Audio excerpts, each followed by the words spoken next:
Mamaroneck teen phones in a bomb threat. The Paul Cox murder appeal is denied. Mamaroneck Village faces a 14% tax hike. Riders fight a potential Metro North fare hike.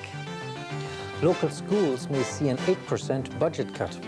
And Harry's Burritos accepts a visit from a hungry reporter. Those stories and more right here on this edition of Larchmont Mamaroneck Community News.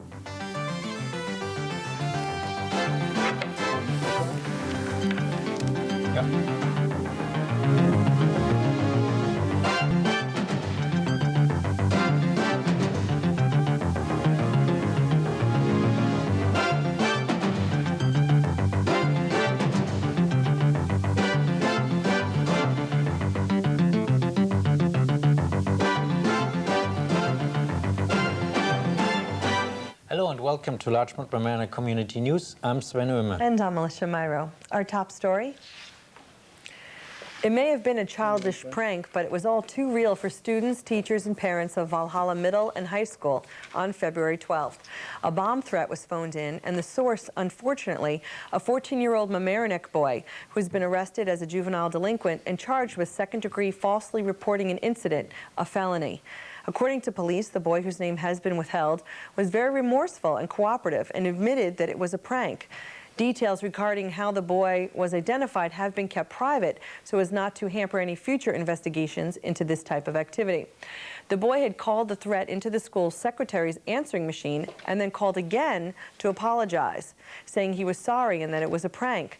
School officials contacted the police immediately, and officers arrived at the middle high school along with the Westchester Bomb Squad. The campus was locked down and students were sent to the auditorium and gymnasium until buses were assembled to take them home. Classes were also suspended at 2 elementary schools, which were also searched by police. There is no indication of why the youth chose Valhalla, but there was full cooperation from the boy and the boy's family. At this time, the case has been referred to family court in White Plains, where it will be prosecuted by the Westchester County District Attorney's Office. No court date has been set. The Mamaroneck School District faces higher costs and reduced state aid for its proposed budget. New York State Governor George Pataki has announced cuts to the state aid. Mamaroneck is likely to face a cut of 8%, which represents about $500,000 instead of $5.4 million of state aid. In 2003-2004, state aid will drop to $4.9 million. Mamaroneck School Superintendent Sherry King presented the proposed budget to the Board of Education last week. Presentation to the public will take place on March 4th. On March 15th, the public is invited to give its input from 5 a.m. to noon. Finally, on May 29th, voters will have the opportunity to vote in favor or against the budget. As part of a massive spending bill that was approved by the House and the Senate in mid-February, Westchester and Rockland counties will receive more than $22 million. The funds will be used for education, transportation, homeland security, and many local projects. Representative Nita Lowy, a Democrat who is on the House Appropriations Committee, secured the funds. Of the $22 million, $3.6 million will be used for the cleanup of Long Island Sound, $2.6 million will go to Westchester schools, and $1.75 million will be spent on new buses in Westchester County. $500,000 is appropriated for the Westchester County Special Operations Task Force. This is a Homeland Security coalition made up of the county and municipalities. Among the local projects that will be receiving funding are $250,000 for the restoration of the Gardens Lake Reservoir in the town of Mamaroneck, and the removal of sediment from Sheldrake Lake and Goodlight Pond in Mamaroneck and in New Rochelle. Property taxes could rise by almost 14% as the village of Mamaroneck calculated its budget projection for the 2003-2004 budget year recently. The higher costs in retirement system contributions, staff salaries, a weak stock market, and insurance are the main factors for the rise in projected spending. This is only a budget projection for now. The proposed tax rate would be $230.41 per $1,000 of a home's assessed value, an increase of $27.58 or 13.6%. Village officials will review the projected budget again, and a tentative budget will be released in March. The village's fiscal year lasts from June 1st to May 31st. The final budget must be adopted by May 1st.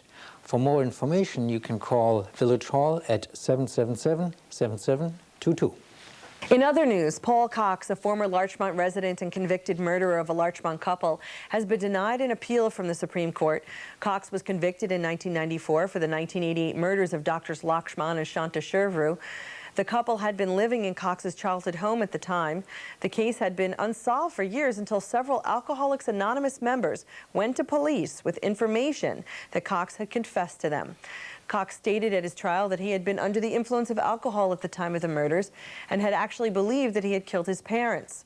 He did not recall the murders until he had become sober and he had suffered nightmares and flashbacks. He was convicted of first-degree manslaughter and sentenced to a maximum of 40 years. In 2001, U.S. District Judge Charles Bryant overturned the conviction, stating that AA is similar to a religious group and is subject to, quote, cleric congregant privilege, and therefore its members cannot testify in criminal court. In 2002, the U.S. Court of Appeals Second Circuit overturned that ruling in an appeal made by Westchester County District Attorney Jeanine Pirot. The court stated that even if AA fell under those privileges, Cox did not make his confessions for the sake of seeking spiritual guidance, which the privilege requires. The Supreme Court refused to hear the new appeal and let the district court decision stand. Paul Cox is still behind bars and will have his first parole hearing in 2011. Mamaroneck High School's Future Business Leaders of America came by our studio to discuss their organization and upcoming fundraising events. To find out more, here's Larchmont Mamaroneck Community News reporter Oehme with the interview. Joined here tonight by 5 members of the FBLA.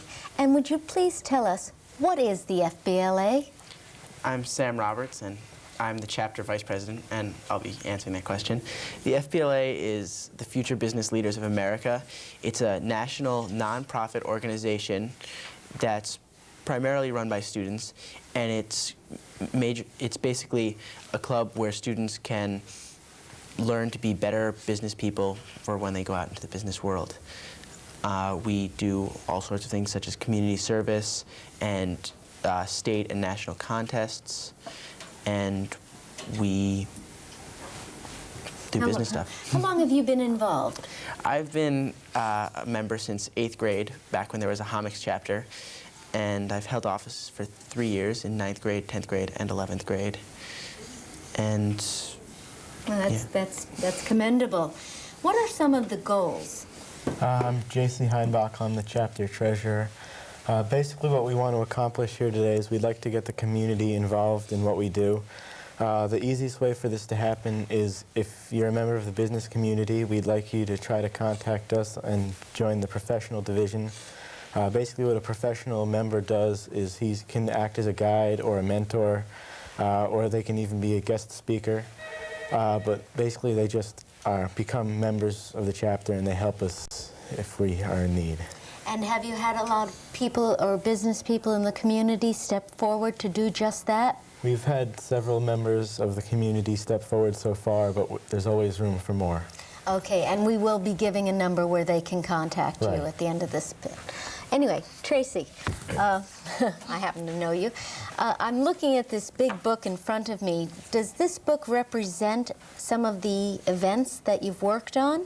Yeah, this represents pretty much every event that we do in FBLA, everything from our community service to just our regular meetings are cataloged in this book.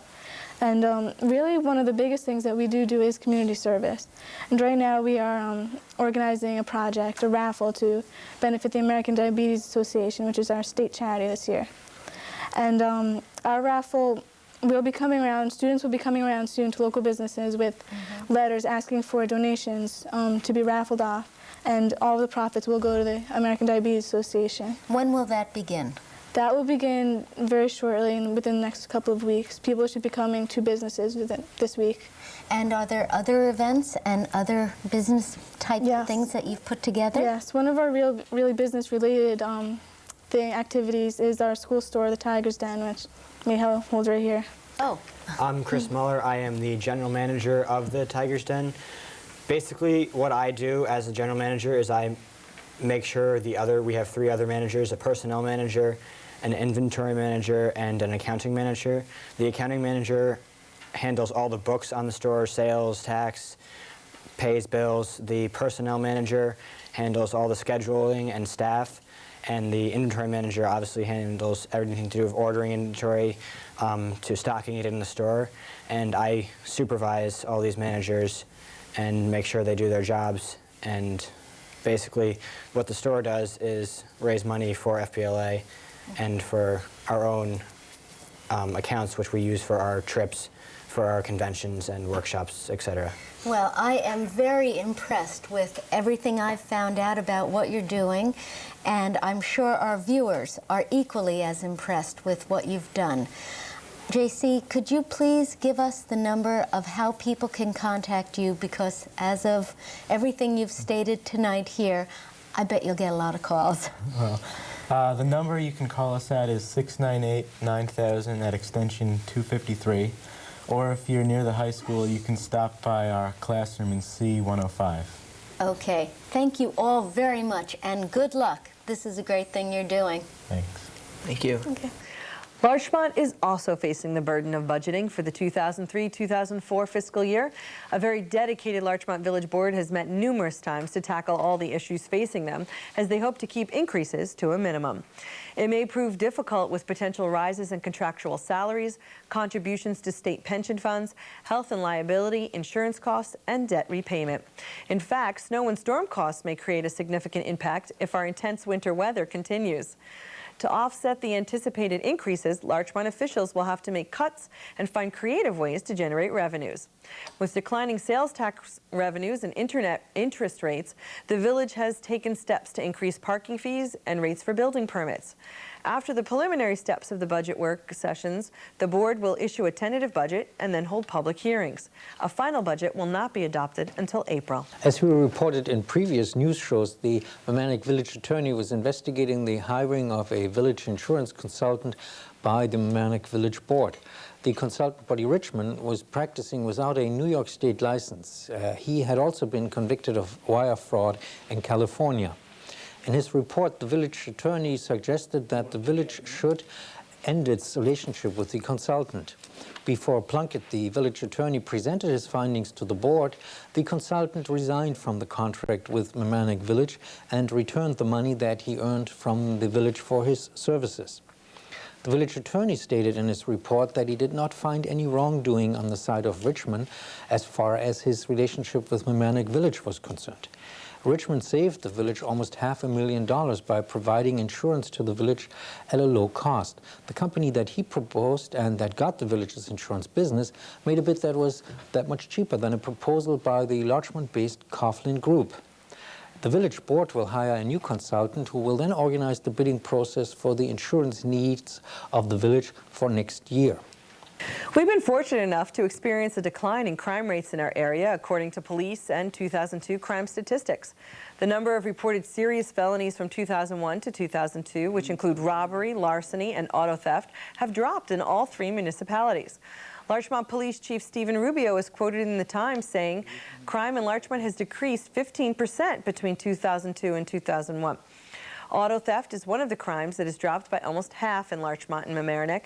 Many credit an increased police presence in the community.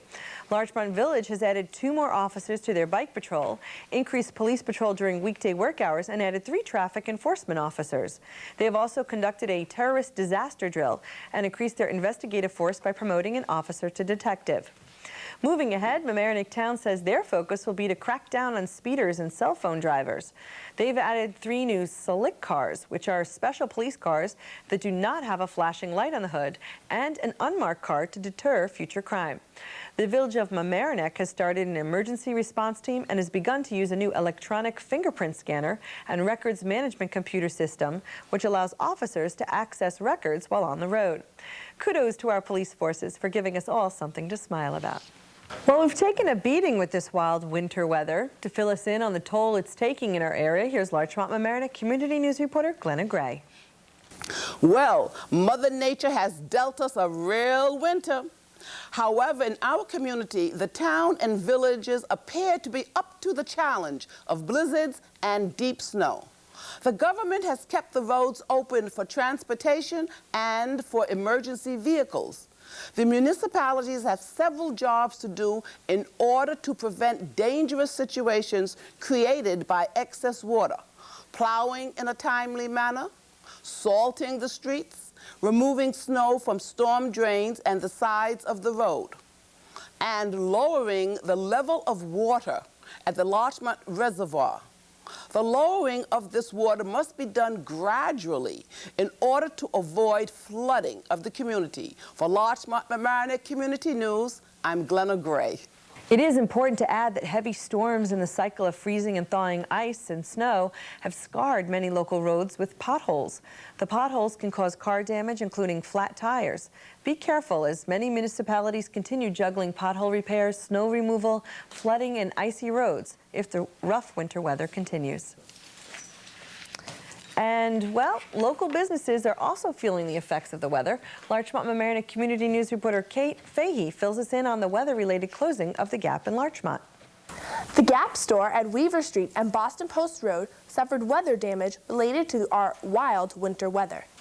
Rising temperatures after the big snowfall on February 17th caused apparent water damage, forcing the Gap to place a sign on the door advising customers that the store was closed temporarily for repairs because of potentially hazardous damage.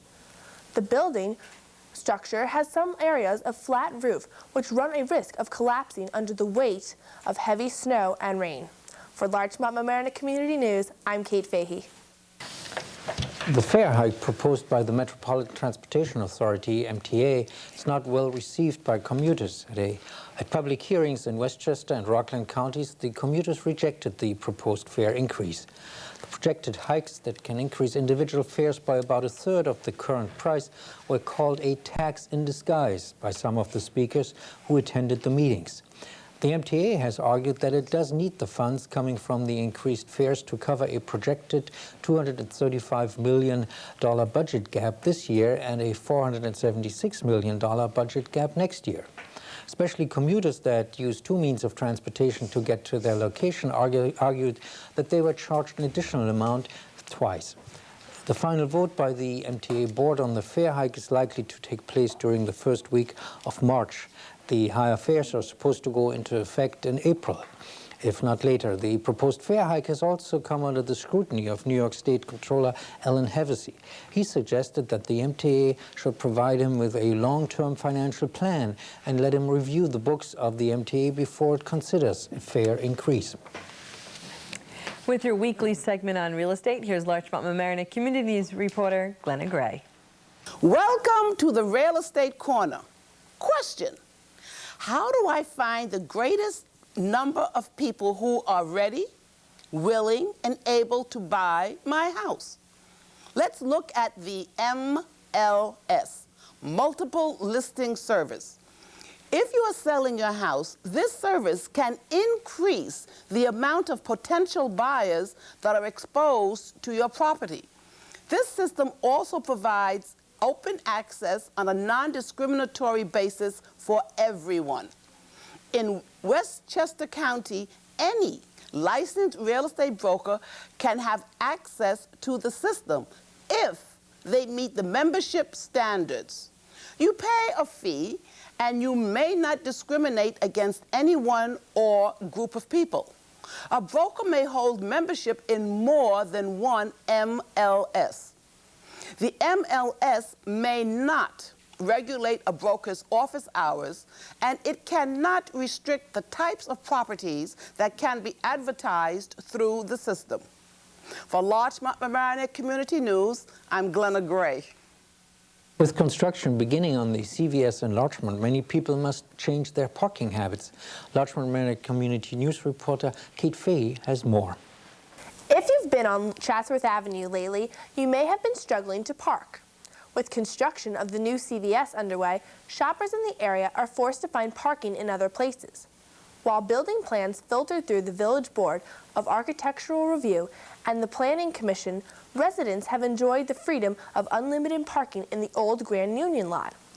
As of February 10th, that all changed as bright orange fencing was put up and renovations began on the vacated space. The CVS is hoping to open this spring in late April or early May. As the opening date approaches, CVS anticipates hiring 20 to 25 people, hopefully from the area. For Larchmont Mamaroneck Community News, I'm Kate Fahey. At a recent public hearing, residents of Mamaroneck were invited to make suggestions regarding the redevelopment of Harbor Island Park. About 75 residents participated in this visioning session that was held at Mamaroneck Town Center. Mamaroneck Village Mayor Philip Trifletti was quoted in the Times saying, quote, "This is a project that is to be done by the residents. Harbor Island has not reached its full potential," end of quote. The visions that residents have, including a roller skating ring, walking path, and a restaurant, an idea that was discussed many years ago already, the organization of the meeting were excited about the results. Harbor Island Master Plan Committee Chairman Steve Leicht told the Times, quote, "I thought it was fantastic to get the community, and I hope everyone goes out there to the community and reaches more people," end of quote. More public sessions and informational meetings are planned. The final master plan will be presented in October of this year. With the details surrounding Mamaroneck High School students' Semi-Royal Shakespeare Company's performances, here's Larchmont Mamaroneck Community News reporter Vivian Morrow. 2 great Shakespeare plays, 6 live performances. The Semi-Royal Shakespeare Company is back in Westchester in March, performing 2 of Shakespeare's best-loved comedies, Much Ado About Nothing and A Midsummer's Night Dream. The Shakespeare Company is one of the oldest continuous high school Shakespeare troupes in the country, with a cast and a crew consisting of Mamaroneck High School students. The company is well known for its innovative Shakespeare productions with elaborate sets spanning centuries and music ranging from Bach to the Beatles. This year's production of A Midsummer's Night Dream is being performed in contemporary dress, and Much Ado About Nothing has been updated to the 1940s big band era. Prices are $10 for evening shows and $8 for matinees. All public shows are being held at the Emmeline Theater in Mamaroneck. Tickets can be purchased by phone or at the box office. The dates and times for A Midsummer Night's Dream are March 6th at 7:30 p.m. and March 8th at 2 p.m. and 8 p.m. The Much Ado About Nothing show will be performed March 7th at 8 p.m. and March 9th at 1 p.m. and 7 p.m. This is Larchmont Mamaroneck Community News, and I'm Vivian Morrow. If your stomach's grumbling, you might want to check out one of Larchmont's newest eateries, Harry's Burritos. In fact, our very own Larchmont Mamaroneck Community News reporter, Amy Schachtel, did just that. Well, I'm here with Jackie Merker, and we are at Harry's Burritos at 94 Chatsworth Avenue. Welcome to the community, and thank you for opening this restaurant. One of my personal favorite types of meal is California Mexican. Thank you. I want to know, what made you come to Larchmont? Well, my family and I have lived here for 10 years, and we knew that the market was here, and I wanted to offer everybody a good, healthy meal and something different than pizza and McDonald's. If you don't feel like cooking, you could order a burrito and reheat it at home and have a delicious, healthy meal. Oh, that's terrific. So from the sounds of what you just said, that sounds very family-oriented. Oh, yes, very. We love families. I have a box full of stickers for you children out there. You can come and color while you're here. And we will have a full kids menu. Ultimately, right now we're offering chicken fingers and French fries for those kids that don't want to try our stuff. And we know that I have 4 kids in the school system here, so we're well aware of the family dynamics here, and we love it. And we encourage people to come here with their families. I have total tolerance for babies screaming. And welcome them. That's right. From everything you're saying, I also get the feeling that you're very experienced in the restaurant business. We have have, not so much me. I'm married into the profession. My husband opened Benny's Burritos 15 years ago. He was an art student in California and relocated here and was hooked on burritos and couldn't find one in New York. So he started in the East Village and then the West Village, and then he took me on as a partner, and now we have a Benny's Burritos in the East Village and All that Harry's great in stuff Soho. brought you up to That's Larchmont, right. and we are very, very happy to have you here. Thank you. So once again, it's 94 Chatsworth Avenue. Correct. Harry's Burritos. I recommend it highly. I've eaten here. The food is wonderful. Thank you. And our phone number is easy to remember. It's 833-2222. That's 833-2222. See how easy that is? And we'll be got it. getting a liquor Right off the license bat. soon, too. So that'll be nice after a movie to come and have a few margaritas. Okay. Jackie, thank you so much for having this time with Thank us. you, Amy, for coming, and I hope to buy you dinner. For Larchmont Mamaroneck Community News, I'm Amy Schachtel. And that's it for this week's edition of Larchmont Mamaroneck Community News. If you want to see this news show again, you can. It's on every weekday night at 7 p.m. We record one show each week, and it is replayed on this channel, LMC-TV, channel 75. Or if you want to request a seat, you can call LMC-TV after 4 in the afternoon during the week at 698-6808 and ask to see the news show. They'll try to put it on at a time that's convenient for you to watch. And this reminder, this news program is an all-volunteer effort, and we could use a few more volunteers at behind the scenes or as a reporter. Or maybe you'd like to shoot video, and whatever the case, we need you. In short, if you want to volunteer to help us put this program on, we have something for you to do. Stop by some Thursday night in the LMC-TV studios and see how we do what we do. The LMC-TV studios are in the Mamaroneck High School, the Palmer Avenue side, just up the stairs across from the landmark Walter's hot dog stand. We get things started around 7 p.m., and we would love to see you. Also, if you have any comments or suggestions or some video of an event that you'd like us to put on this news show, bring it to the studio or write to us at Larchmont Mamaroneck Community News in care of LMC-TV, 1 Library Lane, Mamaroneck, New York, 10543. Thanks again for watching Larchmont Mamaroneck Community News. I'm Sven Oehme. And I'm Alyssha Miro. We'll see you next week. Okay. So, a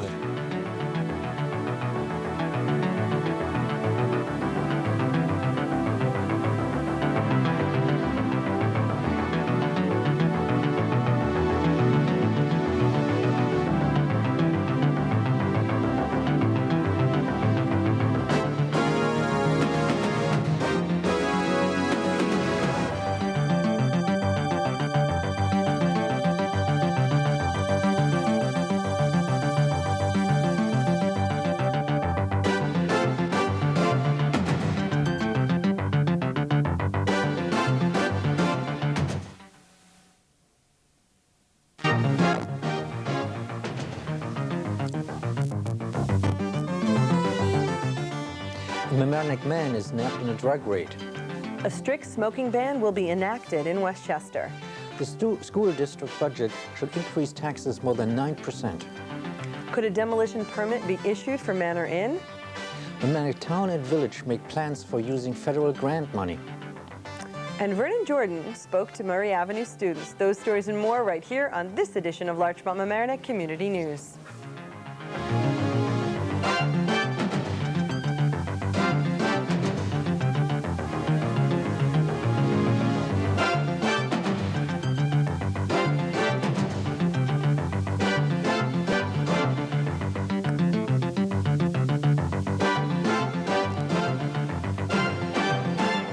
Hello and welcome to Larchmont Mamaroneck Community News. I'm Sven Oehme. And I'm Alyssha Miro. Our top story? The first weekend of March saw a drug bust in Mamaroneck, New Rochelle and Yonkers. A task force of federal, state and county enforcement officers arrested 24 persons. Among the arrested is Village of Mamaroneck resident Nicholas Varelsis. Westchester County District Attorney Janine Pirro described him as the kingpin of a large narcotic and gambling ring. Varelsis was arrested in his apartment above the Tollgate Steakhouse, which is located at 974 East Boston Post Road in Mamaroneck. Varelsis, who is 63 years old, could face life in prison if he is convicted of the top charge against him, criminal possession of a controlled substance in the first degree. When he was arrested, police officers found over a pound of cocaine, a shotgun, and more than $38,000 in his apartment. The pound of cocaine has a street value of about $60,000. Westchester County District Attorney Janine Pirro released a statement in which her office says that Relsis sold drugs worth about $500,000 annually. Tony Kusic, who is the proprietor of the Tollgate Steakhouse, told the Journal News that Relsis was a silent partner in the operations of the steakhouse, but he was not involved in the day-to-day management of the restaurant. Well, the debate is over. Westchester County legislators voted 12-3 to enact a ban on smoking that will affect indoor workplaces such as bars. Now that County Executive Andrew Spano has signed it, the ban will go into effect on June 4th. After holding 2 public hearings and insisting that the ban would not hurt local bars and restaurants, legislators were still faced with opposition from the leaders of the Westchester Rockland chapter of the New York State Restaurant Association, who opposed the ban. On the other hand, representatives of the American Lung Association and American Cancer Society are elated.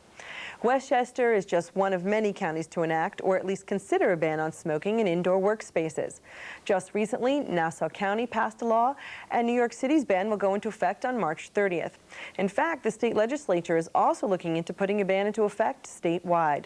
There are a few exceptions to the ban, which include designated areas of residential treatment centers and hotels, facilities run by private organizations that are staffed only by volunteers, such as an American Legion chapter, tobacco shops, and businesses run from the home, other than those that provide childcare or health care.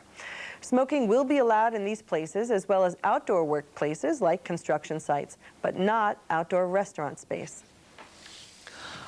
With news on the reported demolition permit issued for Manor Inn in Larchmont, here's Larchmont-Mamaroneck Community News reporter Amy Schechtel.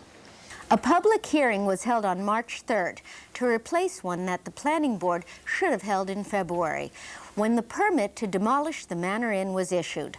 The 35-room Manor Inn, which is located at 7 Prospect Avenue, is the last of the resort hotels from the time when Larchmont was considered a summer retreat for the rich and famous. The inn's fate has been undetermined for the past 3 years, since the current owners, Christina Bolton and her sisters, Judy Petrie and Karen Trashida, wanted to sell the inn. The running of the inn was becoming too expensive, since the property taxes had risen to $38,000 a year. Ms. Bolton had received several offers to buy the inn. The offers included running the inn as a hotel or converting the building into condos. But neighbors complained and pressured the owners to try and return the lot to its original residential zoning. There is also a possibility that the building plan would preserve the facade of the inn. The people attending the meeting included the Larchmont Historical Society, the Committee for Preservation of Manor Inn, and neighbors of the inn. While the Planning Board did not vote to go forward with the actual demolition, they did not annul the permit. The comment period has a 30-day time frame from the date of the public hearing, but the process could be accelerated, according to Acting Planning Board Chairman Peter Gaito. This past September, the Village Board unanimously voted to preserve the inn, but Larchmont attorney James Stout stated that the Planning Board does not have the final say in the matter. Larchmont-Mamaroneck Community will continue to bring you updates with this developing story. For Larchmont-Mamaroneck Community News, I'm Amy Schachtel. If you're watching this program and it's not yet 9 p.m. on Tuesday, March 18th, then you still have a chance to vote in Larchmont, that is. Larchmont Village is holding elections for 2 village trustee positions and 1 village justice seat. As you may have already heard from previous programs, Village Justice Jerry Bernstein, a Democrat, is running unopposed. However, the 2 trustee seats have several contenders, Democrats Ann McAndrews and Jeff Young, as well as Republicans Mike Weiner and Phil Johansson. Trustees serve an unpaid 2-year term. What to do with the village budget surplus, open space, and recreational opportunities are some of the main issues addressed by the candidates. Be sure your opinion's heard and vote. We will have the results for you at our next program. The threat of war has inspired many protests, with news on some local high school students joining in the fight against a possible war. Here's Larchmont-Mamaroneck Community News reporter Kate Fahey. High school and college students across the country and within Westchester walked out of class last week to protest the war with Iraq. Students at more than 300 colleges and universities joined in the Books, Not Bombs protest that organizers predicted would be the largest since the Vietnam War. Students from local high schools, including Mamaroneck, joined a New York City protest, which spanned from Washington Square Park to Union Square to the Upper East Side. A group of 50 or so Mamaroneck High School students walked from the high school and boarded a Metro North train to Grand Central, and then stopped at a church to make signs before joining the protest. One of these signs read, "Mamaroneck Chapter of Amnesty International supports peace." There have also been many peace events held locally, including at Manhattanville College, Sarah Lawrence, and Pace University. For Larchmont Mamaroneck Community News, I'm Kate Fahey. The public got its first glimpse of the preliminary budget for the Mamaroneck School District at the school board study session 2 weeks ago. The budget is $81,739,000, which is an increase of 8.12%. However, the board is scheduled to review the budget in detail over the next few weeks. If approved as is, the budget will result in a 9.84% increase in property taxes. Highlights of some of the recommended additions to the budget include the expansion of the co-op summer program, after-school programming for students requiring extra help, and the hiring of new staff due to increased enrollments. To provide high school level earth science for all middle school students and to reduce expensive out-of-district placements for some children with specialized needs. Cuts being considered to offset the increases include the superintendent's recommendation to raise the maximum class size for non-full-day kindergarten classes, reductions in the per pupil allocation for each student, cuts for field trips, staff development, and arts programs, and in the elimination of funding for a professional coordinator of the Understanding Handicaps program. As luck may have it, for budgetary purposes only, the scheduled retirement of 14 staff members will also cut costs. With cuts in school funds predicted from the state, it is a particularly difficult budget year. For now, the preliminary budget is based on very conservative estimates of what the district might receive in state aid and what they may pay out in pension contributions. If you're interested in more detail, feel free to attend one of the following meetings at the Post Road Conference Center of Mamaroneck High School. Tuesday, March 18th at 7:30, Tuesday, April 1st at 7:30 p.m., and Tuesday, April 8th at 8 p.m. The budget vote will be on May 20th. We reported 2 weeks ago that U.S. Representative Nita Lowey, a Democrat, secured almost $22 million for projects in the county. Of this sum, Mamaroneck Town will receive $570,000. The village of Mamaroneck will get $50,000. The town will use half of the amount that it is supposed to receive for restoration of Gardens Lake Reservoir. The other half will be used to remove sediment from Sheldrake Lake. The balance of almost $70,000 will go to the Hammerks Conservation Area for repairs of the observation walkways. Mamaroneck Village will use the $50,000 it is receiving for improvements to Harbor Island Park. Mamaroneck is currently working on a new master plan for the park, and this plan is scheduled for completion in October. According to Mamaroneck Village Mayor Phil Trifiletti, the $50,000 will be used for improvements that will result from the master plan. Mamaroneck Town Supervisor Valerie Moore Keefe, a Republican, and Mamaroneck Mayor Phil Trifiletti, also a Republican, both commented that Nita Lowey had been very good to their respective communities. Phil Trifiletti added, "We want her to continue." Well, budget deficits are what we hear a lot of lately, and with good reason. New York State's spending plan is putting many counties into a tizzy. Westchester County is already faced with $67 million in property tax increases and program cuts enacted earlier this month after the state legislature turned down a request to raise the sales tax 1 percentage point. Now Westchester County could be looking at an even bigger budget deficit if the state enacts its spending plan. If approved, Westchester would lose $2.4 million for health programs, $11.7 million for welfare, Medicaid reimbursements, and other social services, and $1.3 million for Westchester Community College. That's $15.4 million. Westchester will also have to contribute about $10 million more than it has budgeted to the pension fund for county employees that the state operates. There is some disagreement as to the cost savings provided to Westchester County through Medicaid relief, which could be $15.5 million, and the governor's pension reforms, which could possibly save the county $10.6 million. With a projected $11.5 billion revenue shortfall in New York State, there's no doubt it is a tough budget year, and we will all be affected in some way by cuts. The town of Mamaroneck board unanimously passed a new law creating a moratorium on developing along the Boston Post Road. The moratorium is aimed at giving the board a chance to rethink what sort of development is desirable and appropriate along the Post Road. The board has sought input from its land use boards and from beyond. The last time the board focused on this area was in 1987, and there have been many changes since then. At the moment, there are 2 large stores vacant, and it is unclear what their owners intend. The moratorium is only for a 6-month period, lasting until the first week of September.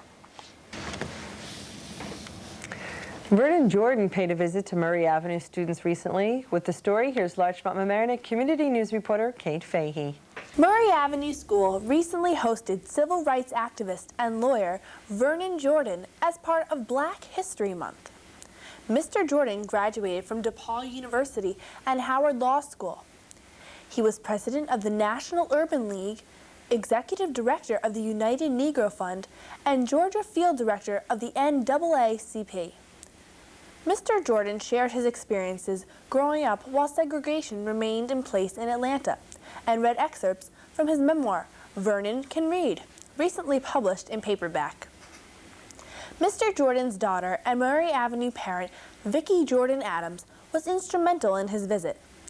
Mr. Jordan opened the evening discussion by noting that in the 1970s, he promised himself that he would write his memoirs so that his daughter could understand what it was like to be black in the South in the 1950s.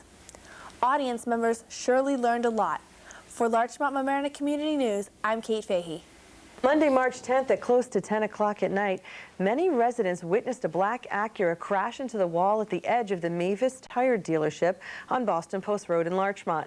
With the League of Women Voters debate concluding and a fire council meeting coming to an end, the surrounding area was bustling with people.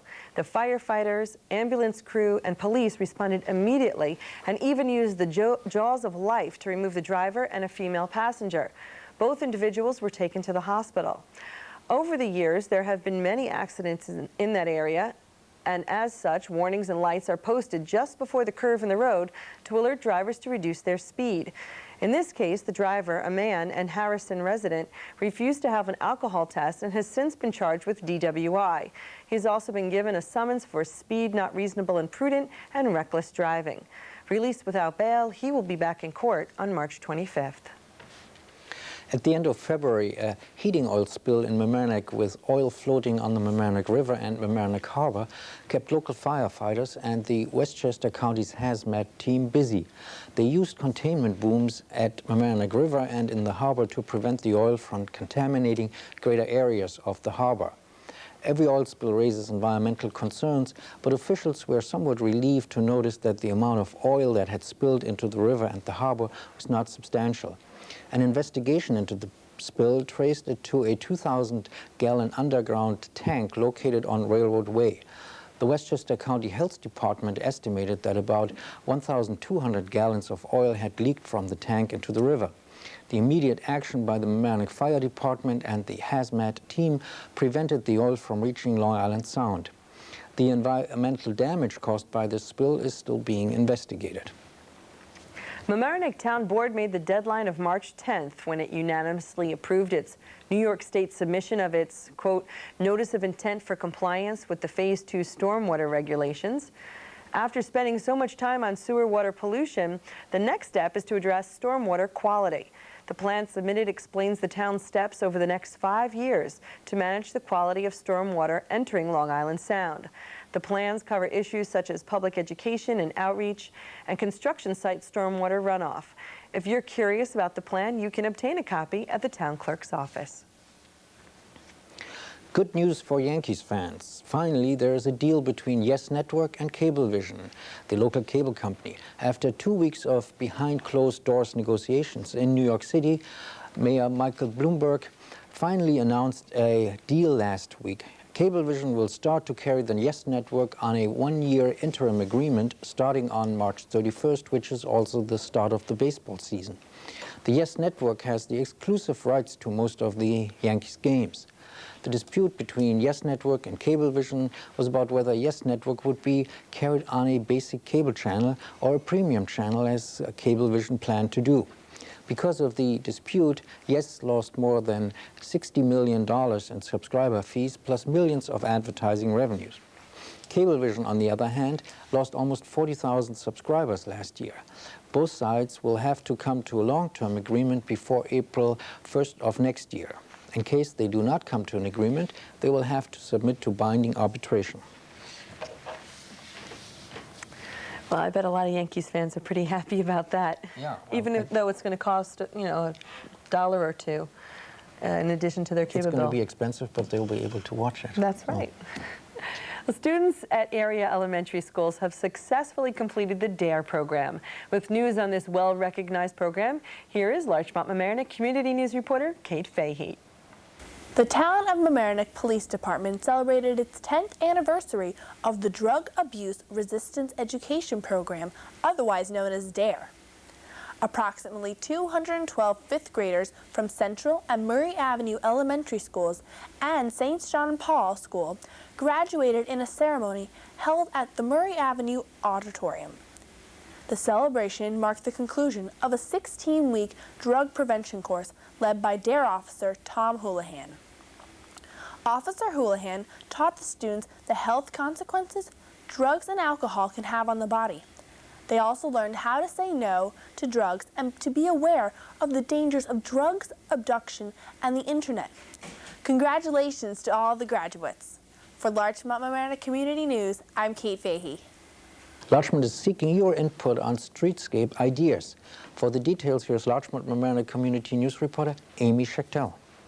The Larchmont Village Board wants to know what you think of a new street light and trash barrel, which they have had installed as a test on Chatsworth Avenue near the Villa Maria Pizza restaurant. The board hopes to renovate Chatsworth Avenue from Boston Post Road to Went Avenue, and the test lamp and barrel are just some of the changes you might see when you get there. The Chatsworth Streetscape project, as they are calling it, is completed hopefully by this summer. Larchmont Deputy Mayor Chris Verney says that the sample streetlight is supposed to give sufficient but subdued lighting. A moonlight effect is what he calls it. The trash barrel is designed to look good on the outside, hide the litter inside, and be small enough to discourage deposits of large trash items that should really be put into residential or commercial dumpsters. The streetlight and trash barrel are only two of the many items being studied to improve the look of Chatsworth Avenue, and the village expects to see drawings soon from its consultant on the project. Meanwhile, stroll by Villa Maria Pizza and look for yourself. Then let the village board know what you think. For Larchmont Mamaroneck Community News, I'm Amy Schachtel. Strike! That's what Rhinebeck High Schoolers hope to hear as they join the ranks of other local high school bowlers. Here's Larchmont Mamaroneck Community News reporter Kate Fahey with the details. Rhinebeck High School students can now enjoy bowling together with the start of its newly formed co-ed bowling club, open to grades 9 through 12. Two Rhinebeck High School teachers, David Golden and Jennifer Dowell, formed the club with interest from enthusiastic students. The bowling club fee of $36 covers 2 weekly games and bus transportation to and from AMF White Plains lanes. Initially, the club will be a leisure activity, but it is hoped that a bowling team could be formed within a year or so to compete against other schools, including Mamaroneck High School and Portchester High School, with bowling teams already in place. For Larchmont Mamaroneck Community News, I'm Kate Fahey. By a number of tragic accidents and incidents in Westchester County, the county executive sent state lawmakers a number of proposals to limit the drinking of teenagers. County Executive Andrew Spano recommended to the state legislature that judges be allowed to suspend the driver's license of underage drinkers for 3 to 6 months. Underage drinkers should also face a delay in getting a license. In addition, he also suggested increasing the penalties against merchants who sell liquor to minors. Furthermore, merchants should receive points for each violation of the law, and as part of this point system, they could face the suspension of their liquor and lottery licenses. Spano also suggested that the beer tax should be increased by about 30 cents per six-pack. He expects that this would prevent teenage drinkers from buying alcohol. Larchmont Temple has a bar mitzvah program in place, and one special young man is here to tell us about his plan to help others. Interviewing David Haas, here's Larchmont Mamaroneck Community News reporter Amy Schachtel. David, you are involved in something that I'm very happy to share with our audience, and it's a project, but I'd like you to tell me a little bit about it. Well, I'm 12 going on 13, and as part of my preparation for my bar mitzvah, I have to do something called a mitzvah project. What is a mitzvah project? Well, a mitzvah literally means deed, and a mitzvah project could be doing something for other people and to help your community. But what I'm doing is that I'm going to hold a fundraiser concert where all of the proceeds will go to an organization called Kids Helping Kids. Have you found sponsors? Do you have people donating their time? Yes, actually, we have local sponsors, such as Cozy, and we are hoping to get more. Really? I know you and I have spoken a lot about this, and one of the things that I think is very exciting is you're going to be having a raffle with some incredible prizes. Can you tell me a little bit about that? Yeah, well, the raffle will be held at the concert, and we have talked to some major corporations. Major? Who's that? Such as British Airways Wow. and JetBlue and the restaurant Applebee's. They've all been willing to donate something to us. What are the airlines donating? Well, British Airways is donating 2 tickets round trip to England. That's fantastic. And JetBlue is donating 2 tickets anywhere in the country. Now, where will this event be and when will it be? It will take place on May 3rd, 2003, at the Larchmont Avenue Church at 7 o'clock. And can you tell me a little bit about the entertainment for the evening? The entertainer is a man named David Roth. He's a humorist, and he's a songwriter, and also he's a folk singer. Oh, okay. Well, that sounds like it could be a lot of fun. An excellent raffle, excellent talent for a very good cause. Now, I'd really like to get a little bit more into this cause and who it is that we're looking to help. Well, we're hopefully going to help someone in our community. We're not sure yet, but we've contacted the Blasdale Hospital, and they are willing to find a child that has a catastrophic illness that needs attention, basically. Okay. And through the funds that you will raise from this event, they're looking, from what you told me before, just things that would help someone, be it a wheelchair, a ramp in their home, things that make their life a little easier. David, I have so much respect for what you're doing, and even though this is a little off in the future now, I want our audience to be very aware of this, and I'd love you to come back and keep me updated as to how things are going and moving along. And also, I understand that there is a phone number if anybody is interested in helping, being a sponsor, or purchasing tickets. Yes, that number is 698-0927. Okay. David, there was another number that I had. Oh. I had 914-777-2039. Yeah, that number you can also contact. Okay. Let me give that one again. That number is 914-777-2039. We are looking for sponsors and also to sell tickets for May 3rd at 7 o'clock at the Larchmont Avenue Church. For an excellent event for a very reputable and wonderful cause. David, please do come back and keep us updated. Thank you. Thank you. In case you haven't heard, the Metropolitan Transportation Authority, okayed, proposed average increase of 25% on fares for the Metro North and Long Island Railroad commuter lines. The fare hike would not go into effect until May at the earliest. The board also approved a proposed 50-cent increase in the $3.50 tolls on MTA's bridges and tunnels, including the Triborough Bridge and the Queens Midtown and Brooklyn Battery tunnels. The only good news, it seems, is the increase in no service cuts on mass transit. The MTA is facing estimated $952 million deficit over the next 2 years. So although opposed by many, the increase is a necessary measure. So it's going to cost more to take the train into the city now. And the subway fares are going to go up. And the bridges and tunnels as well. Inflation. Larchmont Library has something fun for the kiddies this weekend. For the details, here's Larchmont Mamaroneck Community News reporter Amy Schachtel. Looking for something different to do with your little ones? Why not check out the Larchmont Library's interactive performance by Bash and Trash on Saturday, March 22nd at 3 p.m. The program is for children ages 5 and up and can be seen in the Village Center directly behind the library on the first floor. The performance is musical and features instruments made from everyday items. Come and see the show by calling 834-4666. That's 834-4666.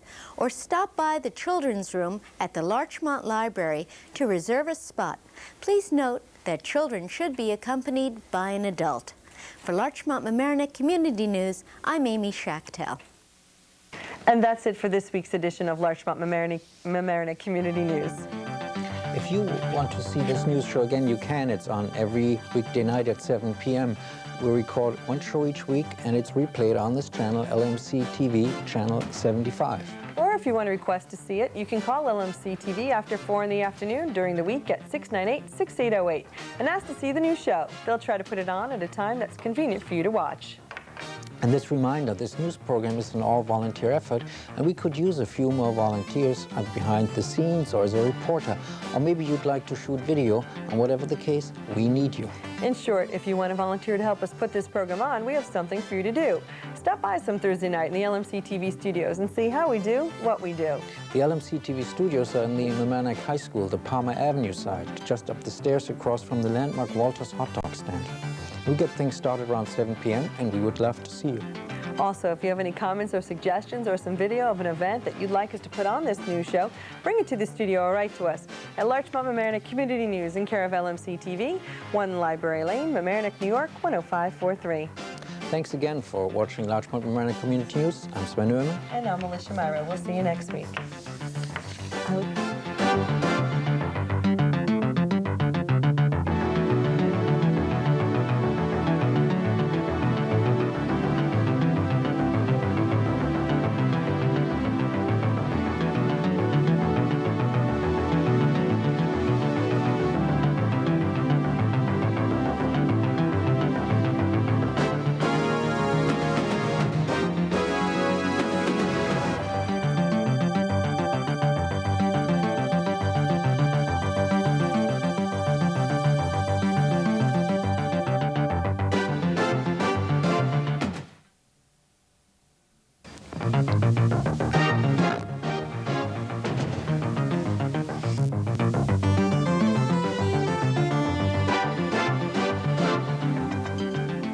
Larchmont Village election results are in. A pellet gun incident is reported at Mamaroneck High School. Mamaroneck Village manager quits. Could there be a possible buyer for Manor Inn? A Larchmont resident is set to sail for a world record. And Girl Scout Troop 1845 stops by to tell us about an upcoming fundraiser. Those stories and more right here on this edition of Larchmont Mamaroneck Community News.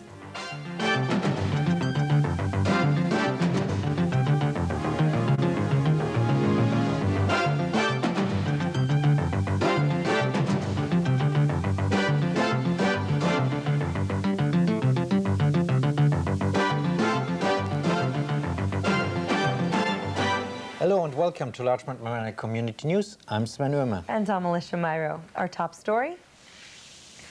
Well, the results are in for the Larchmont Village Board elections. The 2 trustee seats will be filled by Democrat Ann McAndrews and Republican incumbent Mike Weiner. Village residents came out in record numbers for the highly contested race. The votes were as follows: Ann McAndrews, 942, Mike Weiner, 833, Phil Johansson, 803, and Jeff Young, 796. Ann McAndrews returns to the board after losing to Mayor Ken Bialo in the 2002 mayoral race, and Mike Weiner is already a current member of the board after having been appointed by Mayor Ken Bialo to complete his trustee term. Trustees serve a 2-year unpaid term, and Justice Jerry Bernstein was also elected to his 3rd 4-year term as village justice. He ran unopposed. Congratulations to all. He has only been on the job for 1 year, but Mamaroneck Village manager Sanford Miller resigned his position in mid-March. The reaction of the village board was that it reluctantly accepted his resignation. Mamaroneck Village Mayor Phil Terfeletti told the Journal News, quote, he felt it was time to move on. The board clearly didn't ask Sandy to leave, end of quote. Miller did not make any comments. He will continue to work until May 15th. The 60-day notice period that he has in his contract expires on that day. There's no word yet of any job offer that Miller might have received. Some students at Mamaroneck High School were involved in an incident with a pellet gun on March 12th. At least one student involved was on the roof of the high school on the Boston Post roadside by the cafeteria. Apparently, another student on the ground was shot with the pellet gun. No one was seriously injured, and the school has taken action. Disciplinary action against the student was determined, and the police were notified as well. Parents were informed via a letter from the school's principal, Mark Orfinger. No further information is available at this time. With news on a possible buyer for Manor Inn in Larchmont, here's Larchmont Mamaroneck Community News reporter Amy Schachtel. There may be hope for the Manor Inn after all. A prospective buyer has emerged who could be willing to preserve much of the inn. The Larchmont Historical Society supports the idea. However, there is nothing certain for the moment. The owners will still attend the April 7th meeting of the Planning Commission, seeking a permit to demolish the inn and approval of a site plan to build 2 new homes on the site. Carpenter Michael Bolton is married to one of the 3 sisters who own and manage the inn, and they want to demolish the inn and build 2 Victorian-style houses on the site. The president of the Larchmont Historical Society, Fred Barron, has stated that the Larchmont Historical Society will do anything they can to preserve the inn. The April 7th meeting will be held at 8 p.m. at the Village Center, located below the Larchmont Library at 121 Larchmont Avenue. The meeting was rescheduled for March 11th. For more information, please call the Larchmont Village Hall at 834-6230. For Larchmont Mamaroneck Community News, I'm Amy Schachtel.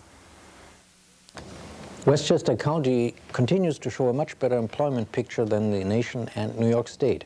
In comparison to January 2002, the unemployment rate in Westchester County dropped from 4.5% to 4.3%. Westchester County saw a gain of 1,400 jobs during the 12-month period. The gains were primarily in the construction field, as numerous building projects are currently underway. Westchester County's jobless rate is half the rate of New York City, which stands at 8.6% for January 2003. The rates for the nation and the state are 6.5% and 6.9% respectively.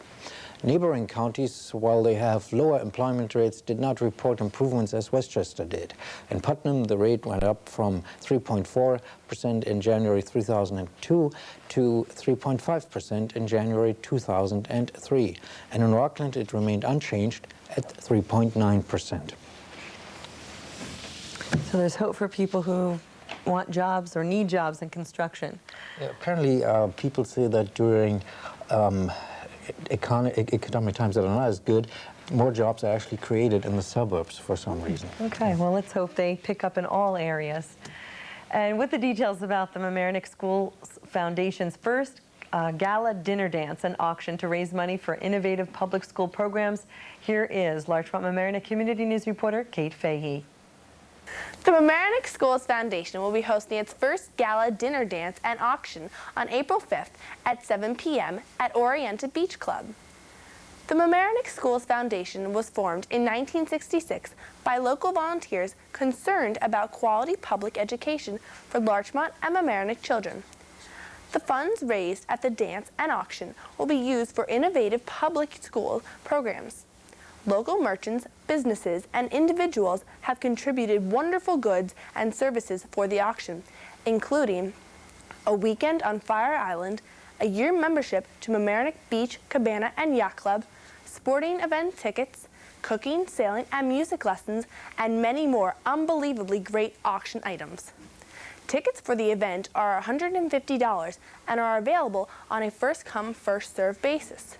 For those interested in contributing or attending, please call the Mamaroneck Schools Foundation at 698-9079.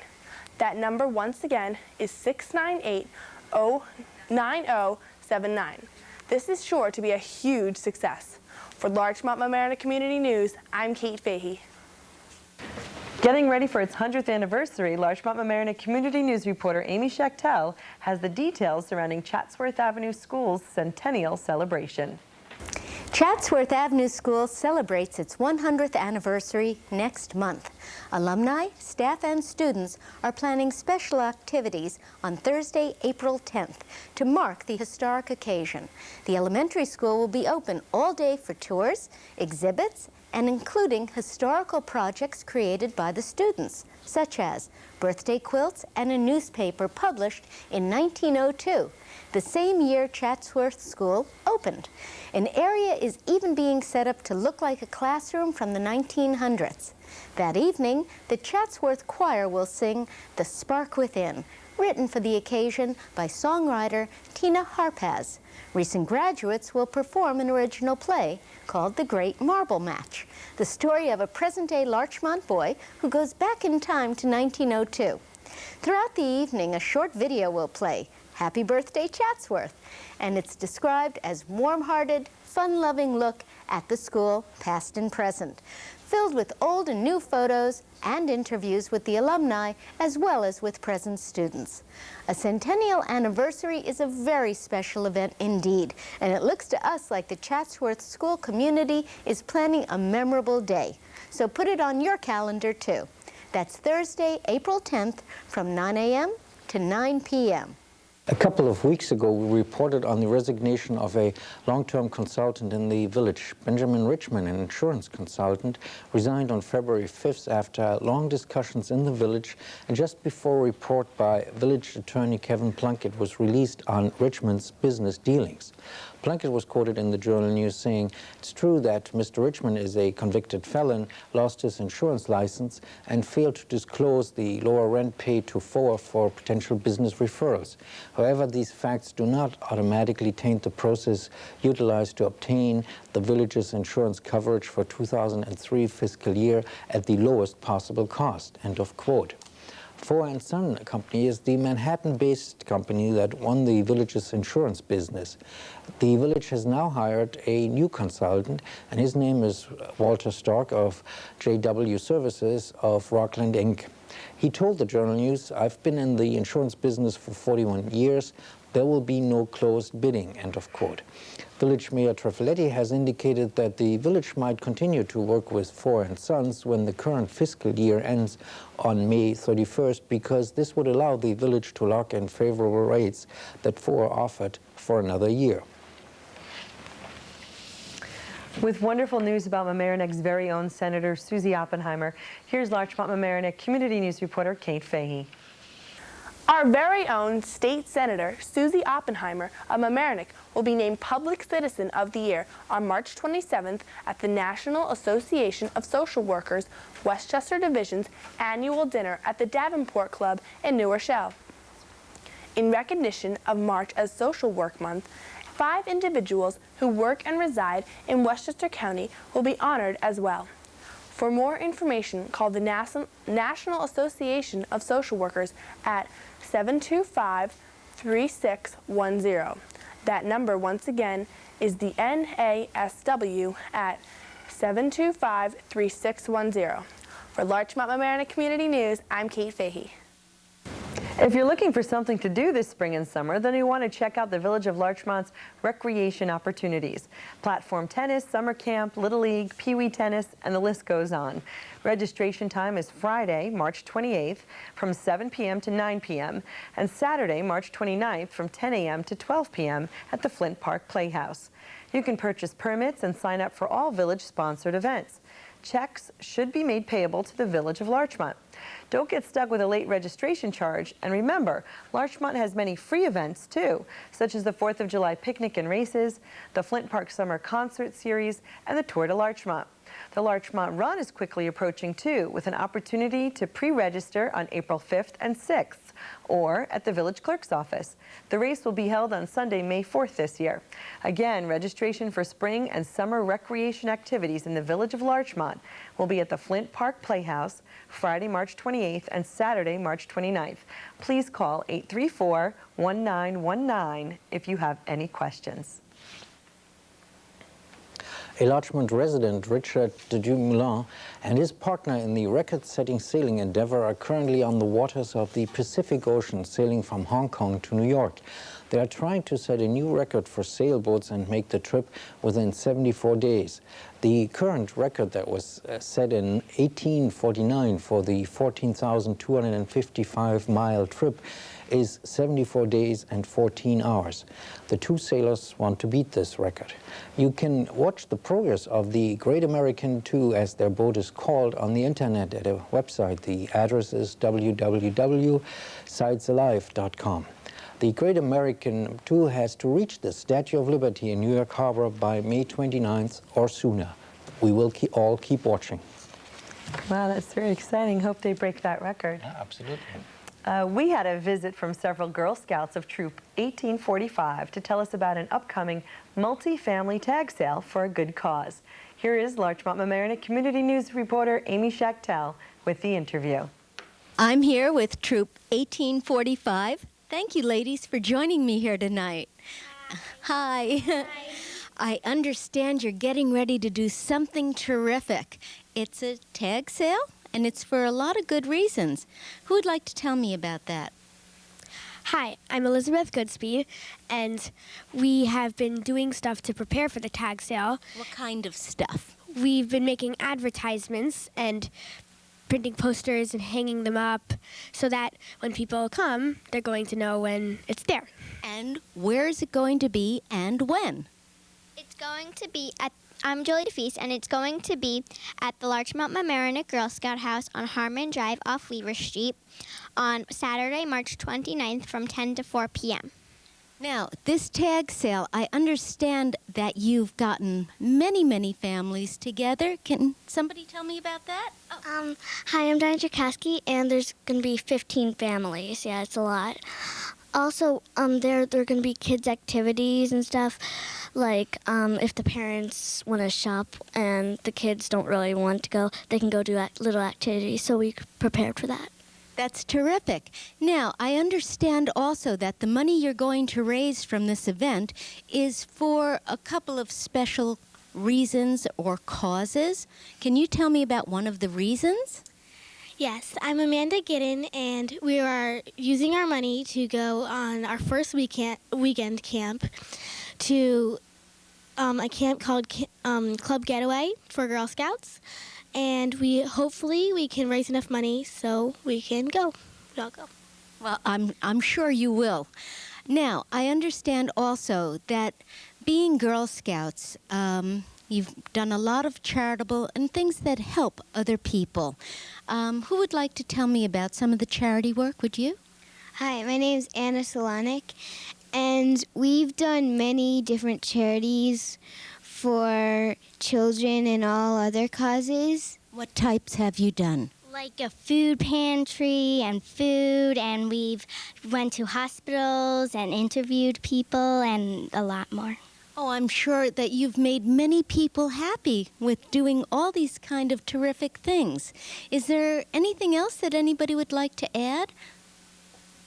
Hi, I'm Abigail Shachar, and the reason I like Girl Scouting is because my opinion's always heard, my voice is always heard, and I'm always able to, if one person doesn't agree, not that we're going to do that activity, everybody has to agree. So if I'm not agreeing, we're not going. So I like that my voice is heard and that my opinion is heard as well. Well, thank you very much for sharing that with us. I think scouting has been a really valuable time for all of you. You're having fun, you're learning, making friends, and hopefully getting to go on a camping trip. And you also did something really nice before. You sang me a song. Would you like to sing it again? Okay, thanks. Make new friends, but keep the old. One is silver and the other's gold. A circle is round, it has no end. That's how long I want to be your friend. Thank you so much for joining us here tonight. And again, will you tell everybody where that tag sale is going to be? It's going to be at the Larchmont Mamaroneck Girl Scout House on Harmon Drive off Weaver Street on Saturday, March 29th from 10 to 4 p.m. Thank you all very much. And that's it for this week's edition of Larchmont Mamaroneck Community News. If you want to see this news show, you can. It's on every weekday night at 7 p.m. We record one show each week, and it's replayed on this channel, LMC-TV, channel 75. Or if you want to request a seat, you can call LMC-TV after 4 in the afternoon during the week at 698-6808 and ask to see the news show. They'll try to put it on at a time that's convenient for you to watch. And this reminder, this news program is an all-volunteer effort, and we could use a few more volunteers, either behind the scenes or as a reporter, or maybe you'd like to shoot video. And whatever the case, we need you. In short, if you want to volunteer to help us put this program on, we have something for you to do. Stop by some Thursday night in the LMC-TV studios and see how we do what we do. The LMC-TV studios are in the Mamaroneck High School, the Palmer Avenue side, just up the stairs across from the landmark Walter's hot dog stand. We get things started around 7 p.m., and we would love to see you. Also, if you have any comments or suggestions, or some video of an event that you would like us to put on this news show, bring it to the studio or write to us at Larchmont Mamaroneck Community News, in care of LMC-TV, 1 Library Lane, Mamaroneck, New York. Thanks again for watching Larchmont Mamaroneck Community News. I'm Sven Oehme. And I'm Alyssha Miro.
Double-digit tax increases may be in our future. A Mamaroneck man is charged in connection with international bribery. Mamaroneck school board candidates are announced. Garbage in Mamaroneck Village is causing a stink with some residents. Chatsworth celebrates its centennial this week. And Murray Avenue 5th graders have a special hearing. Those stories and more right here on this edition of Larchmont Mamaroneck Community News.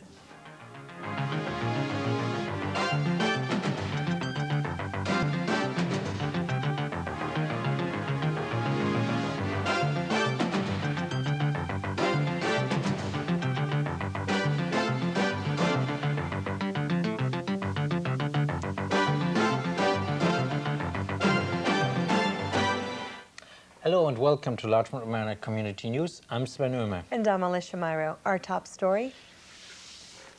James Giffen, a 62-year-old Mamaroneck man, was arrested on his way out of the country Sunday, March 30th, by federal agents at Kennedy International Airport as he prepared to hop a flight to Kazakhstan.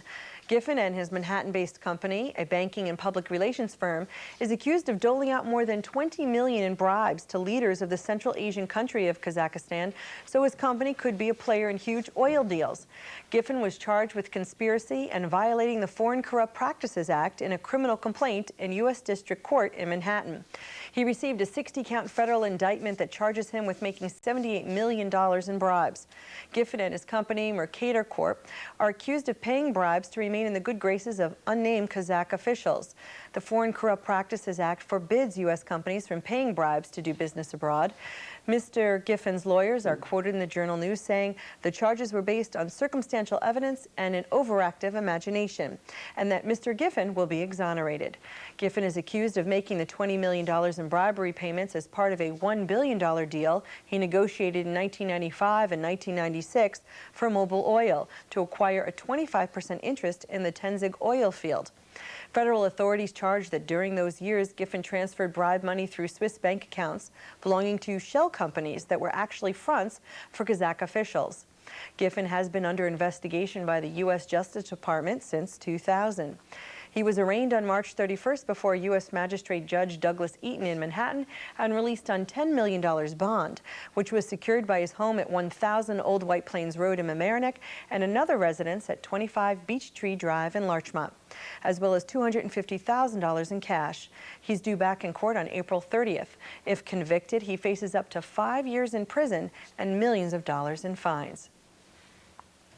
Outgoing Mamaroneck village manager Sanford Miller presented the budget for the upcoming fiscal year at the last village board meeting in March. Under the tentative budget, the tax rate would be $117.34 per $1,000 of assessed value. The increase in taxes would be 7.16%. Miller expects village spending to go up to just under $23 million in 2003-2004, and this is an increase of 5.6%. The increase in the budget is primarily due to a rise in New York State Retirement System contributions, increased staff salaries, and higher insurance rates. Property and casualty insurance is likely to go up by 12% during the next fiscal year. Workers' compensation will increase by about 18%. The budget has to be adopted by May 1st. The fiscal year of the village begins on June 1st. The increase in taxes in Mamaroneck village is not high compared to some other communities in the area. In Larchmont, a 13.4% tax increase was first proposed but has now been reduced to 6.5%. In Portchester, property owners can expect a 12.6% rise, and Scarsdale's tax rate is going up by 7%. Well, speaking of taxes, after issuing Treasurer Carmen DeLuca's tentative budget 2 weeks ago, it was no surprise to many that the Larchmont Village budget was up 10.9% over last year, representing a 13.4% increase. However, just 2 weeks later at a work session on March 31st, the board came up with a suggested tax rise of just 6.5% in the village of Larchmont. The preliminary budget is scheduled to be presented at the April 7th board meeting, which will occur after the taping of this program. The increases in this year's budget relate to debt service, health insurance, liability insurance, and pensions. Hope for a lower tax increase may rest in the board's decision on how to apply the village's reserves, estimated between $1.8 and $2.1 million. Residents will have an opportunity to voice their opinions about the budget in the coming weeks. Please contact Village Hall for specific dates and times of upcoming budget work sessions. The dredging of Sheldrake River is being planned. With information about the details, here's Larchmont Mamaroneck Community News reporter Amy Schachtel. A plan to work on the Sheldrake River in Columbus Park. The river bisects the park by the Mamaroneck train station and Mamaroneck Avenue. On the east side of the park, the river meets the Mamaroneck River, which in turn flows into the Mamaroneck Harbor and the Long Island Sound. The river has had eroding problems over the years, and the project will help to improve the river's environment. The erosion has led to quality problems in the water, in both the river and the Sound. The project is being paid for with $119,000 of federal money secured by Congresswoman Nita Lowey. The project was created by the Westchester County Department of Planning and was recommended by County Executive Andy Spano and his plans to improve the areas around Long Island Sound. There will also be money to provide for Mamaroneck Village in improving of the park itself. A contractor will be hired as part of this project. He will reshape and stabilize some sections. The project will start this month and will be finished sometime in May. 400 shrubs and trees are to be planted on and near the river's banks. The park's improvement will include new pathways, lighting, play equipment, benches, and landscapes. For Larchmont Mamaroneck Community News, I'm Amy Schachtel. The Washington Housing Alliance is pleased to announce a new program, WHA Fix-It, for income-eligible senior homeowners. Income guidelines are as follows. For a single-person household, $32,000 or below. For a two-person household, $36,550 or below. Grants for up to $5,000 will assist senior homeowners with emergency repairs to their homes and property, such as major plumbing problems, roof leaks, or other significant roof damage, heating breakdowns, electrical repairs that cause a potentially dangerous situation, and structural damage to the home. Upon receiving a request for assistance, a person from the Washingtonville Housing Alliance maintenance staff will be dispatched to inspect the project problem and to determine whether the repairs are eligible for the WHA Fix-It program. If so, a local professional will be contacted to make the repairs. All completed jobs will be inspected by the Washington Housing Alliance staff before payment is made. If you think you're eligible for assistance, call the Washington Housing Alliance office at 914-698-4299 or stop by at 136 Library Lane in Mamaroneck. Speaking of Washingtonville, residents this week told their side of a smelly garbage situation to the Mamaroneck Village Zoning Board of Appeals. People who live near the garbage transfer station on Fayette Avenue say it's too noisy and too smelly, and it's in violation of Village Zoning Board guidelines set in 1981. They want the village to close the site. The station is owned by Allied Waste Industries that bought it from Suburban Carting. Their lawyer claims the company is following the proper procedures and it's in compliance with the 1981 Zoning Board resolution.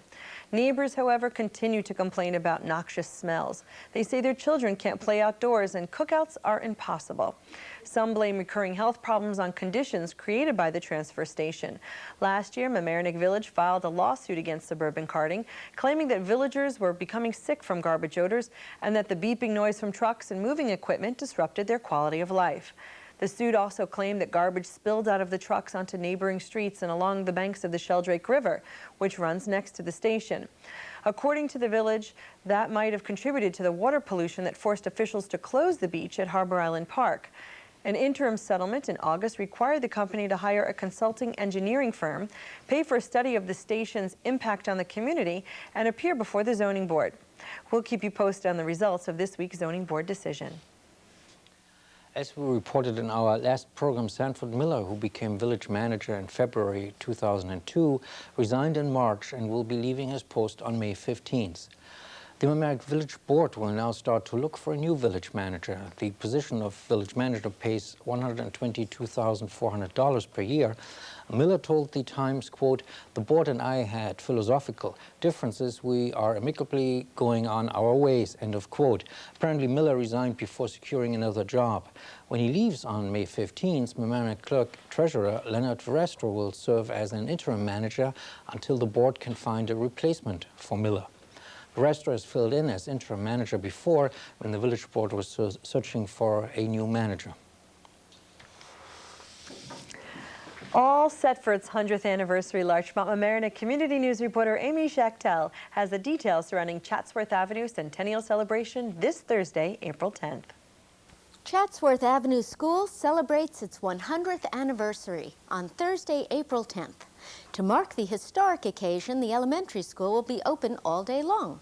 During the day, the school will be open from 9 to 11 a.m. and 1 to 3 p.m. for visitors who can relive their days and take a tour or visit exhibits, which include historical projects created by students, birthday quilts, and a newspaper published in 1902. the same year Chatsworth School opened. An area is even being set up to look like a classroom from the 1900s. The evening festivities will run from 7 to 9 p.m. and will feature the Chatsworth Choir singing The Spark Within, written for the occasion by songwriter Tina Harpaz. Recent graduates will perform an original play, The Great Marble Match, the story of a present-day Larchmont boy who goes back in time to 1902. Throughout the evening, a short video will play, Happy Birthday, Chatsworth. It is described as a warm-hearted, fun-loving look at the school, past and present, filled with old and new photos and interviews with the alumni, as well as present students. The evening will conclude with refreshments in the school's gymnasium. A centennial anniversary is a very special event indeed, and it looks to us like the Chatsworth School community is planning a memorable day. Put it on your calendar for this Thursday, April 10th. For Larchmont Mamaroneck Community News, I'm Amy Schachtel. There are several Larchmont residents overseas in Iraq. As we reported in the past, firefighter Rich Hine was called to active duty as a medical corpsman with the Naval Reserves and was in Kuwait as of the taping of this broadcast. According to the online news source, the Larchmont Gazette, the Larchmont Firehouse has been keeping a close eye on Hine via email, phone calls, television, and letters. In fact, CBS Channel 2 news reporter Lou Young, a Larchmont resident, is covering the war from the Middle East and had an opportunity to speak with him. Also involved in the war effort is Colonel Reed Bonadonna, a reservist, a non-combatant, and a historian with the 2nd Marine Infantry Battalion, who's chronicling his unit's experience in the war to oust Saddam Hussein. Reed has been a Larchmont resident for 2 years and has 3 children. We hope for their swift and safe return home to our community. The oil spill in Mamaroneck on February 28th is still under investigation.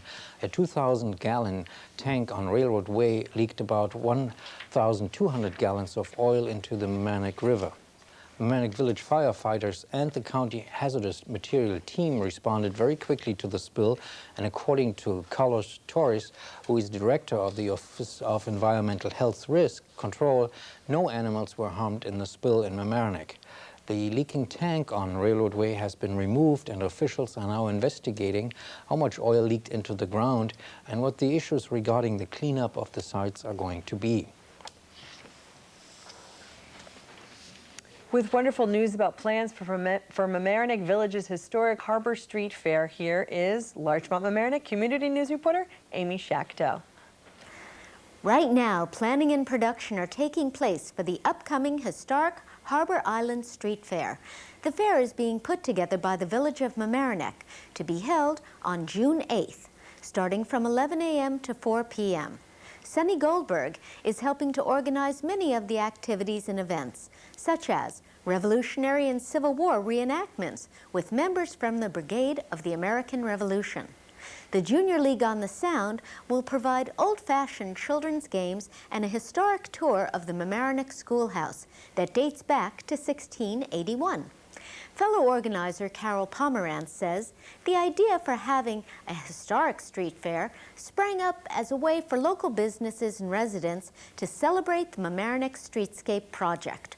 Also, the Clearview Cinema Playhouse on Mamaroneck Avenue will have a tribute to movie making in Mamaroneck, plus a retrospective look at the brilliant career of D.W. Griffith. For Larchmont Mamaroneck Community News, I'm Amy Schachtel. It's that time of year when spring is just beginning and summer is just around the corner, and the Mamaroneck town has plenty of activities. There's swimming, tennis, soccer, golf, summer camps for children ages 3 to 12, and even some courses from the American Red Cross.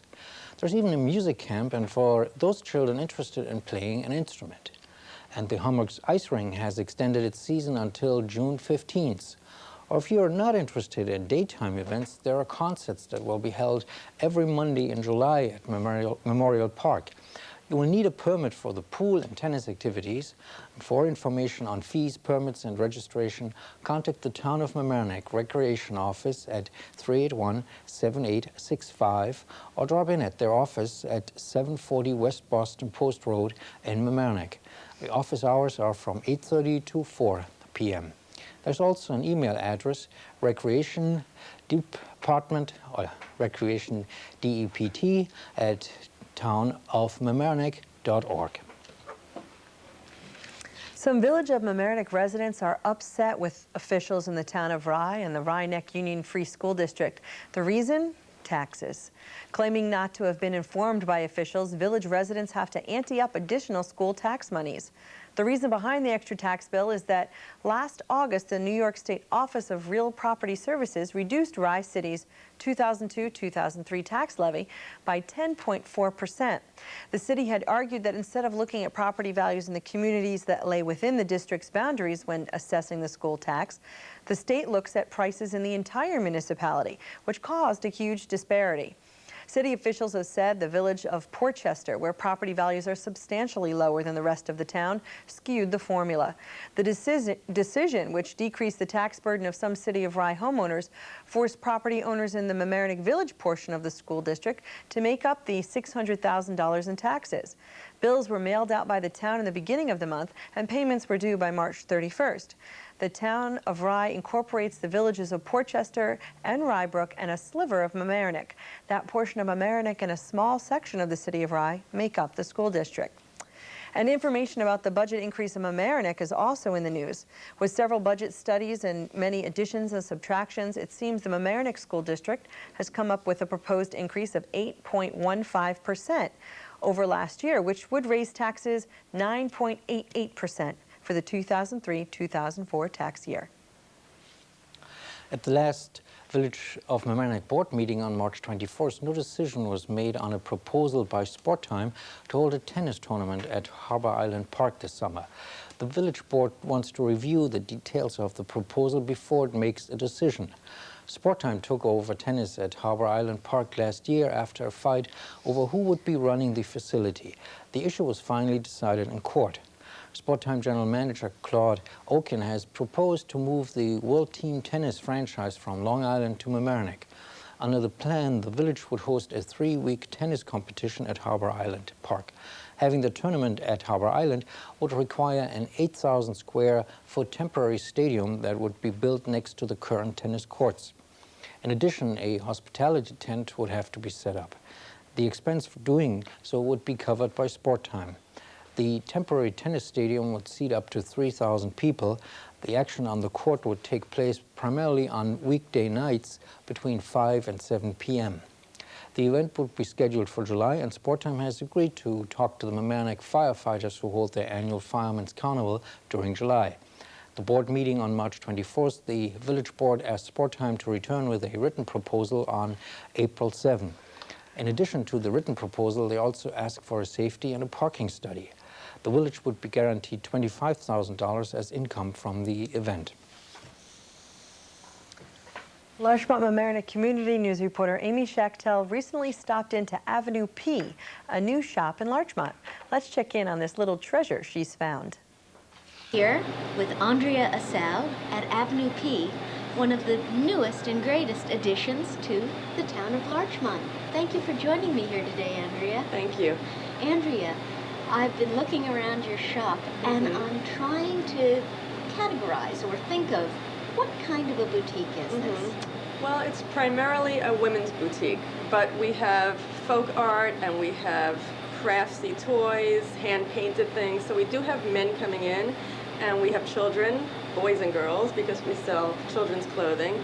But it's a boutique. It has a boutique feel to it. It has an eclectic, sort of feminine, but funky feel to it. And what brought you to Larchmont? Well, I've lived in Larchmont for almost 12 years, and I love it. And I have 3 kids in each school. So I figured if I want to bring my own pizzazz to it, I might as well keep it in Larchmont. I had thought about doing it in other towns, and there was no reason to go anywhere else. So. And the title, or the name of your shop, Avenue P, what does that stand for? Well, that's where I grew up in Brooklyn. Oh. And so in the article that's framed outside, it says that I wanted to bring a little bit of Brooklyn to Larchmont. And so just to be a little bit city-ish. and that's where it comes from. And the address of the shop, please? Is 26 Chatsworth Avenue. That's 26 Chatsworth Avenue.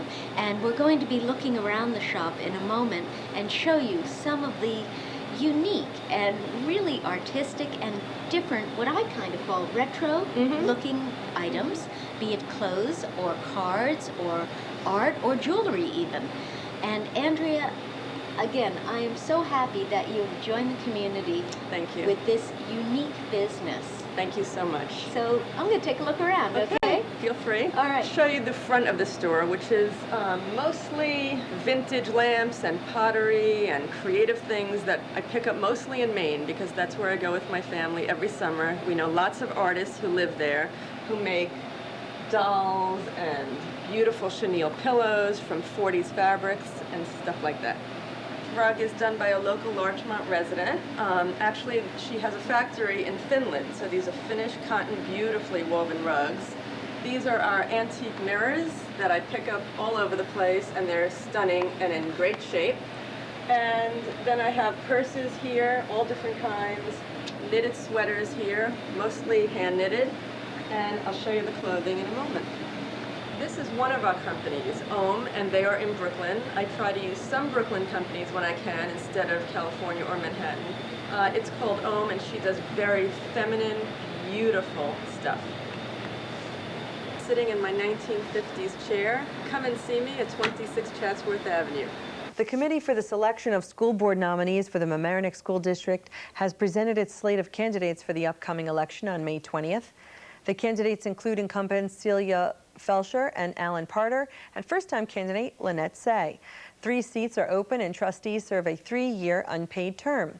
The committee is a nonpartisan elected civic organization.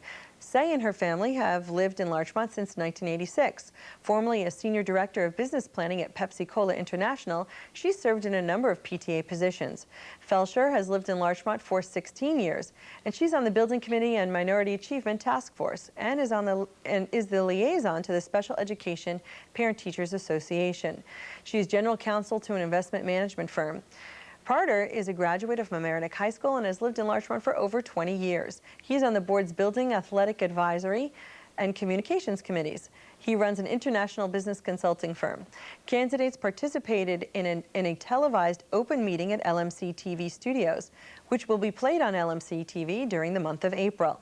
Again, residents will have an opportunity to elect trustees and vote on the district budget plan for 2003-2004 on May 20th at each of the elementary schools. For more information about the election, voters can contact the Board of Education. 5th graders at Murray Avenue School recently held a hearing as part of their Constitutional Works program. Here with the details is Larchmont Mamaroneck Community News reporter Kate Fahey. Order in the court. That's what 5th grade students from Murray Avenue School said when they went to Town Hall under the Constitution Works program. The students studied the Constitution and a specific case involving freedom of speech and protest versus police powers for much of the year. Originally, they were supposed to perform in Federal Hall in New York City, near Ground Zero.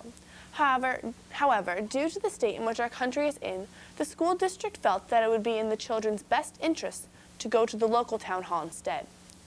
Supervisor O'Keefe was there to share with the students her courtroom, her robes, her address, and to swear in the participants. Not mattering where the students presented, everyone had a fabulous time. For Larchmont Mamaroneck Community News, I'm Kate Fahey. And that's it for this week's edition of Larchmont Mamaroneck Community News. If you want to see this news show again, you can. It's on every weekday night at 7 p.m. We record one show each week, and it's replayed on this channel, LMC-TV channel 75. Or if you want to request to see it, you can call LMC-TV after 4 in the afternoon during the week at 698-6808 and ask to see the new show. They'll try to put it on at a time that's convenient for you to watch.